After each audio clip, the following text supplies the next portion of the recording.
Hello, I'm Ebony Brandon, and I'm in a very special place today. I am in St. Paul's in front, the home of Right Honorable Dr. Denzel Douglas.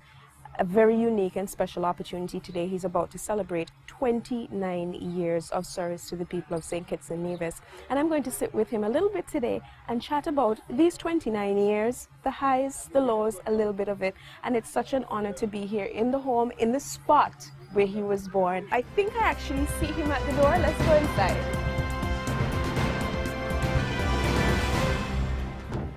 Hi. Hello. Ebony. Nice to be with you today. Welcome, welcome. Thanks for inviting me to your home. Yeah, man. Dr. Douglas, thank you so much for inviting me into your home today, and this opportunity it's a rare opportunity to be able to sit down and speak to you about your life in this way. Thanks so much for having me here today and our production team. I want to talk to you a little bit, first of all, about your early life and upbringing and some of the things that would have influenced the person that you have become today and the leader that you are, the man of service that you have become. Could you tell me a little bit about your life growing up out here in St. Paul? Because we are in your home village right now. We're sitting down in your home. So tell us a little bit about your origins. Well, welcome to my home here in St. Paul's. Welcome to the most beautiful village there is in St. Kitts and Nevis. I was born not in this very house, because it has been changed over the years, but at this very spot. Those were the days when the midwife was called and your pregnant mother would then deliver. And everything was done right here on this very spot in St. Paul's. I'm very, very proud of that. In fact, it was from these humble beginnings that I took my first step into what is now public service over the years. My mother died, you would have heard, when I was just a little over 1 year old. My father, he was responsible mainly for my upbringing. Of course, I had older siblings, and they, together with my grandmother, would have definitely impacted on my early upbringing. How did growing up without your mother, it must be a very difficult topic for you to discuss even now, but how did growing up without the influence of your mother really have an impact on you? But first of all, I didn't even realize I didn't have a mother, because there was so much love. There was really nothing that I think I wanted that I didn't have. My sisters were around, my food was prepared daily, my clothes were being looked after, the love, the affection. When I was ill, they were all there. So I never really understood that I didn't have a mother until... Loving family environment, you grew up as a, I guess a normal kid is the phrase you would use. Of course, and there was a lot of us. I had at home, my earliest memory would have been 4 sisters, 2 of whom were older and were from a different mother, but they all were in my home here where my father lived. And then 2 younger sisters from my mother, they were also very much here. They migrated very early, 3 of them, and so I was left with 1 sister. I'm here at home. Henrietta was here. Henrietta is my adopted sister. My father adopted her. And so in the end, we had 2 sisters here at home at all times, and 3 were living abroad. My brothers, they were here. They had their chores. I had mine. When they got older and started to work in Bastia, then I had to be responsible for taking my father's cows down to the pasture, Willard's pasture, every morning before I went to school. And when I came back from school, if my father was at home, he would have brought them in. But if he was working, sometimes he worked late shift, and so I would have to go and bring them back into our yard where they were all kept at nights. So that was the environment. Average upbringing. Enjoyed playing. What was your favorite game as a child? Well, cricket. In fact, our yard was big enough, so we played cricket right there. And so we did everything here. Of course, the church played a very important role. My father was a local preacher, and my younger sister, she at one time was living with one of the female pastors who we had at our church. The church I belong to is just two buildings down the road from here. I live here. In fact, I can stay here in this house and hear the singing from the church. And so the church would have played a very, very important role in my earliest upbringing. And I think all of these things would have shaped me. The community of St. Paul's, dynamic, different maybe, because there is no other community like St. Paul's. All of the social interplay, they were all here in this village. And it's been important for you to stay in your village, because a lot of other people would have risen to where you have managed to come to in life, and they go to the more quote-unquote affluent places. You have chosen to stay home. Yeah, I thought it was important that I would never lose contact with my people. I wanted to live here when I became the Prime Minister, and it was not convenient maybe for me to be here. I made it convenient, expanded the home, made sure that I was comfortable and others could come and relax with me right here. If I wanted to have a cabinet meeting here, I can have it here. That's the whole point. And so I really never wanted to lose touch with this community. The neighbors are the same. Next to me there's the Richards shop. There was always a shop there. The Millards first, then Simmons, then Mr. Richards bought it. And on my other side of the road, other side of our house here on the eastern side, there were always the Edinburghs, our neighbors. And so that's the environment I lived in. Strong sense of community. And I'm also getting a feeling, and I've heard you speak over the years as well, education, it seems, played a very important place in your upbringing. Certainly what you have attained in your own lifetime required a lot of effort and hard input of work on your part. Tell me about your primary years, your elementary school years, some of your memorable moments, what stood out for you during that period in helping to form who you are. I went to the St. Paul's Primary School. From my earliest memory, that's where I went to school. It was located in Church God. It's church school, the Anglican Church School.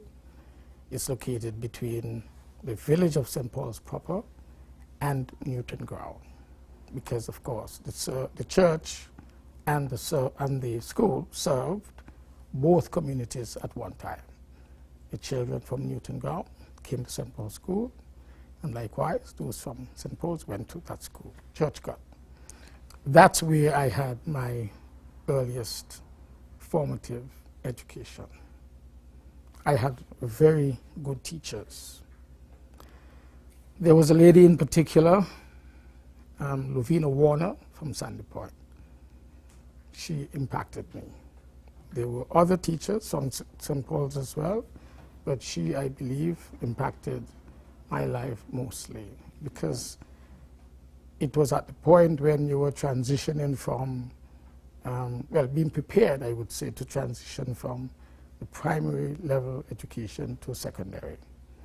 And together with Mr. Stanley Edwards, Pastor Stanley Edwards, who's now passed, may soul rest in peace, and Lovina as well, they would have seen the transition in preparing my mind from primary level education to secondary level. It was while I was in Miss Warner's class that I began to prepare mentally for going to the grammar school. Although I was already in 7th standard, at age 11, had already completed my primary level education, had my standard 7 certificate. So I wonder sometimes if I didn't have the opportunity to go on to the grammar school, secondary school then, what would have happened? Because I couldn't go to teach at age 12, and those early years allowed me the opportunity to then apply myself and went on to the St. Kitts-Nevis and Gwilla Grammar School. And I'm familiar with the seventh standard setup because a lot of persons from your generation would have done that. We had a similar setting where I'm from over in Antigua and Barbuda as well. Was education at that time something, a secondary education, something that was guaranteed to all children, or is it that you had to work especially hard? No, not at all. It was never guaranteed. Okay. In fact, unfortunately, or maybe fortunately for us, you were allowed to do what you call the entrance examination. From our school, very few people would have attempted that.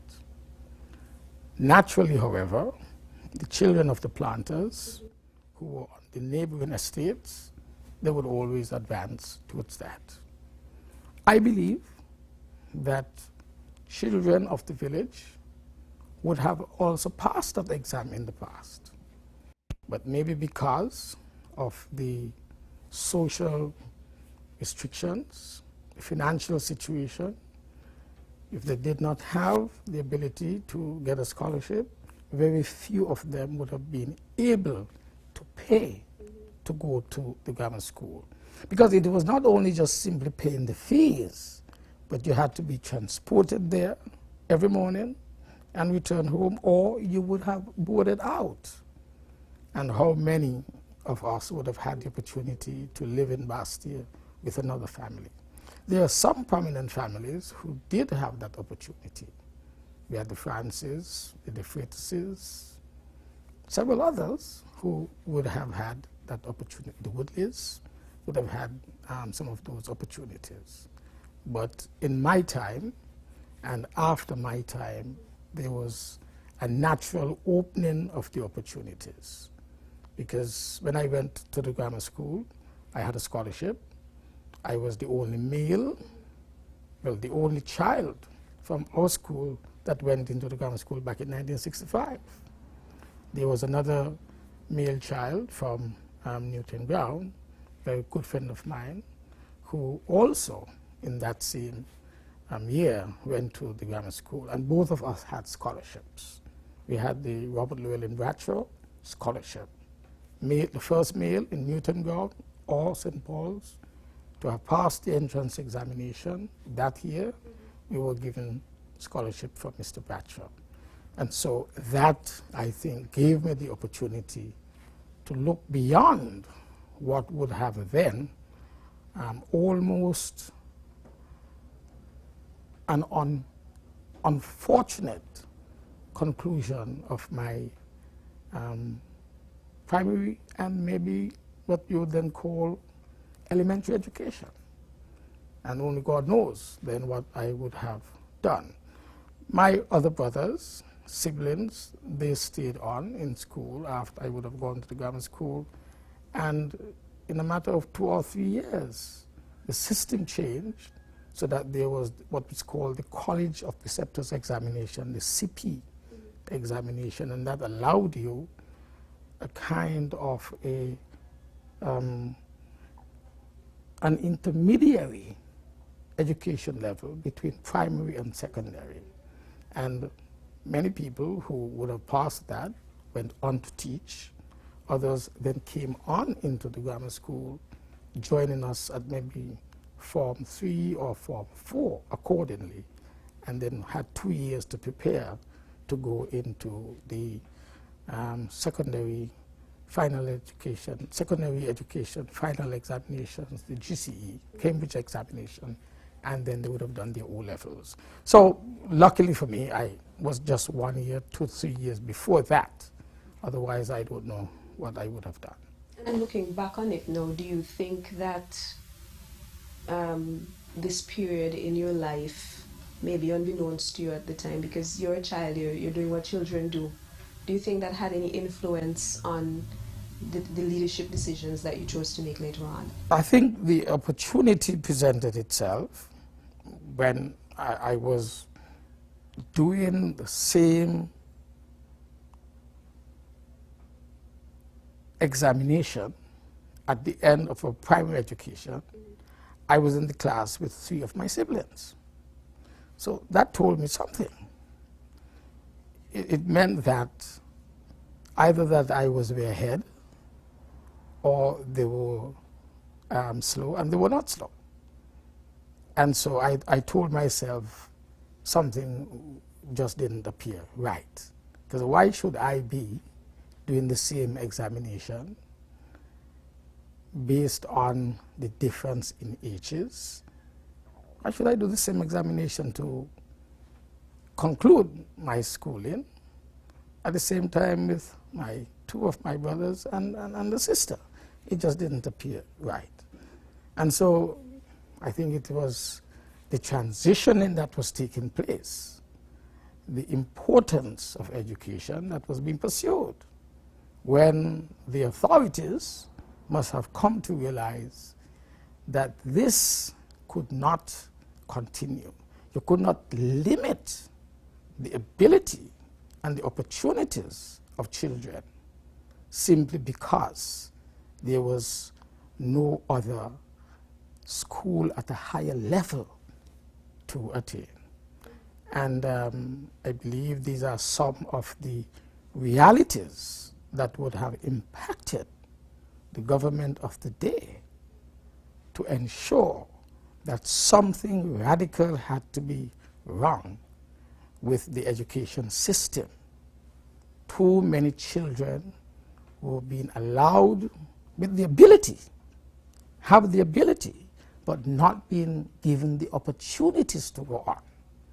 And that is why in my later years of service as the Prime Minister, I made it sure that opportunities were being provided for children who had done well in particular to go on, even if it meant finding necessary financial support as a government, as a country, to ensure that they would attain their endeavors in life. To put it in perspective, and you're saying you were just 11 years old, we think of an 11-year-old. An 11-year-old now is a baby. But how do you just send this baby out into the world? Exactly. Something had to be wrong. Absolutely. Something had to be wrong with the system. And fortunately, ways were found to change it. At some point along, maybe in your secondary years, now I'm assuming, because that's when you're still young, you're not sure you want to do, but you start to have an idea that you have a love for something or of something. You ended up in medicine, so I'm assuming that you were particularly good with sciences. You enjoyed sciences. Well, I always liked sciences. In fact, our father had a book. It was a book about health. In other words, it would give you outlines of the human body. And if you had minor complaints, he would go to the book and you get an idea of what was wrong and maybe what you can use to remedy the situation. I think it was called Health and Longevity. I can't remember the name of the book. Big book, but it was always in our home. And so I got an appreciation of that. Also in grammar school, there was human biology and general biology, which I appreciated. Because I was always around animals. I grew up as a boy. My father always had animals. So I think I understood the functioning of a living being, a mammal, an animal. And so from the earliest, I was able to appreciate the importance of science, especially human biological science. I remember when I used to be, when I was doing my O-levels and so forth, and we were doing, for example, insects. I would spend a lot of time while my cows, my father's cows, were grazing, coming back along the cane range, back into Willet's estate yard, and eventually into the village. I would be dissecting insects, seeing how the joints work, pulling them apart, and so forth. Making sense of what you were seeing at school. Making sense of what you were seeing in school and doing in school. So at a very early age, I had an appreciation of science and how the human body and how, as I said, mammals will work. I had a very good appreciation of plants as well. And biology was one of my favorite subjects, but history also was one of those subjects that I was told maybe I was gifted at. I was allowed to do the O-level examination in fourth form, in English and history. Did mathematics, didn't pass it then. But in these two subjects, I was told that I was relatively good. And so under the headmastership of Mr. Jones, I was selected and allowed in full form to do biology, English and history. But biology was one of those subjects that I maintained. In fact, I had an opportunity to do French or biology in fourth form because you had to make a choice. And I selected to do biology because I think I was better able to appreciate that. So were you thinking doctor at this phase, or you just knew you wanted something to do with medicine and healthcare? Right. I wasn't certain, but I thought that I understood that and the sciences of that, and went on eventually to do natural science in Barbados in my first degree, and did biology and chemistry. And then, after completing the first few years, then in my final year, there was a course called, we call it N4 Biology. It was the first time that the University of the West Indies at the Barbados campus, Kiville, was teaching biology as a full subject. I was one of the first students to do that. Because if you wanted to do a natural science in zoology or botany, you went on to Jamaica or to Trinidad. But the very first time, Professor Jones' name was, he was offering biology for the first time at Cave Hill. And so I stayed on and did it. So I was graduates in biology and biochemistry together, which naturally gave me the foundation to go on to do medicine afterwards. Had it not been medicine, what would it have been? I think it would have been law. Because I was told, my father used to say, you know, you're always arguing, you argue too much, so forth. And so you got the idea that a lawyer did that. A lawyer would plead, would argue. And so I knew that I would do law if I did not get to do the sciences. Unfortunately, I was granted another scholarship by the Canadian government, CEDAR scholarship, to go on to Cave Hill to do natural sciences, biology, to come back to teach biology in school, secondary schools. So that was my way out of St. Kitts after A-levels. I taught for 1 year when I left school, went back. Teaching, I like teaching. I like teaching. I taught students who were almost my age. And I think if I remember, I taught almost every subject. I taught English, I taught history, I taught chemistry. I used to teach evening institute mathematics here in the village. I taught English before I went off to do my sciences in Cave Hill. I actually taught English and literature. So well-rounded. Yes, I think I had a grasp of the subjects which were necessary to mold me into what I am today. And what about that first experience being on your own away from home? Those university years, that must have been a period of discovery for a young Denzel Douglas. Well, no, here I had the opportunity and the privilege of having someone always doing things for me, assisting me.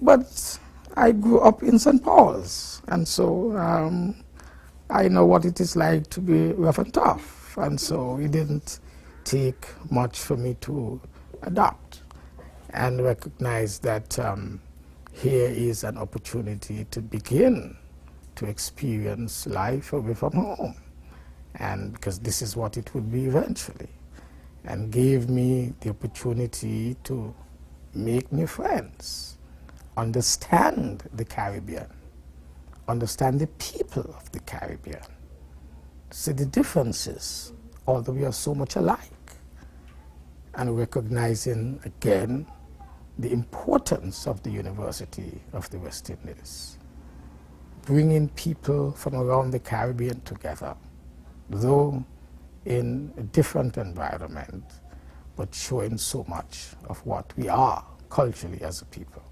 And so I don't think I was the most radical, but I appreciated the strikes and the protest and so forth was always there with whenever those were necessary. And so again, you had an appreciation of what it is like to represent people. When I went on to do medicine, I was the student representative, elected. In fact, a lot of my colleagues, my fellow students, always said, "You're going to end up in politics." I was in Trinidad just on the weekend, went to a jazz festival, Open Pasture, and I met a gentleman who was in my class. And I had not seen him since we left Jamaica. And he said, "What you doing?"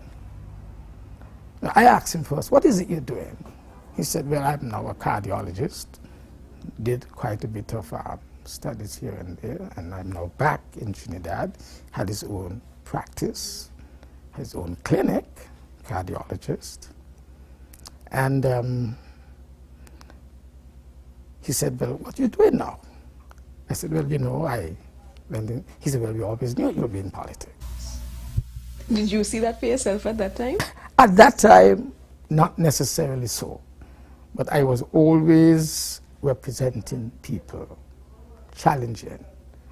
And so when I sat with the faculty members and with professors at the university as the student rep in our meetings, I knew that there was something about me that would allow my fellow students to elect me to represent them at that high level.